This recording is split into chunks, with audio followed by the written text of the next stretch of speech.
ప్రస్తుతం మనం అల్లూరి సీతారామరాజు జిల్లా పాడేరు ప్రభుత్వ ఆసుపత్రిలో ఉన్నాము. కనీసం చూడండి, ఇక్కడ రాత్రి 11:30 టైంకి వచ్చాము. చిన్న యాక్సిడెంట్ జరిగి కనీసం ఇక్కడ లైటింగ్ కూడా లేదు. సిబ్బంది కూడాను సెల్ వెలుతురుతోనే పనిచేస్తూ ఉన్నారు. చూడండి ఎంత దారుణమైనటువంటి విషయము. ఈరోజు గాంధీ జయంతి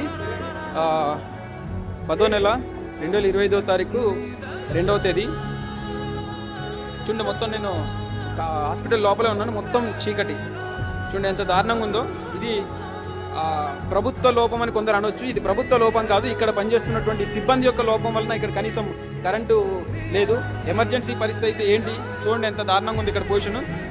అల్లూరి సీతారామరాజు జిల్లా పాడేరు ప్రభుత్వ ఆసుపత్రిలో దౌర్భాగ్యమైనటువంటి పరిస్థితి చూడండి. ఇది కనీసం కరెంట్ లేని పరిస్థితి.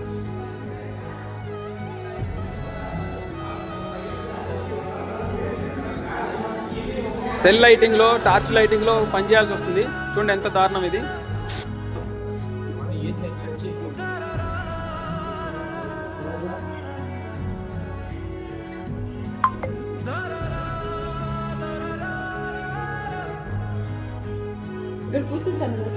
చూడండి ఎంత దారుణమైన పరిస్థితితో. ప్రస్తుతం అక్కడ చిన్న ఆపరేషన్ ఏదో జరుగుతూ ఉంది, స్టిచెస్ లాంటివి. పాడేరు జిల్లా ఆసుపత్రి, అల్లూరి సీతారామరాజు జిల్లా. కనీసం చీకట్లో, అంటే కనీసం జనరేటర్ లేని కూడా ఒక దుస్థితి. ఇది ప్రభుత్వ వైఫల్యం అయితే నేను చెప్పను. ఖచ్చితంగా ఇది అధికారుల వైఫల్యం, సిబ్బంది వైఫల్యం ఇది.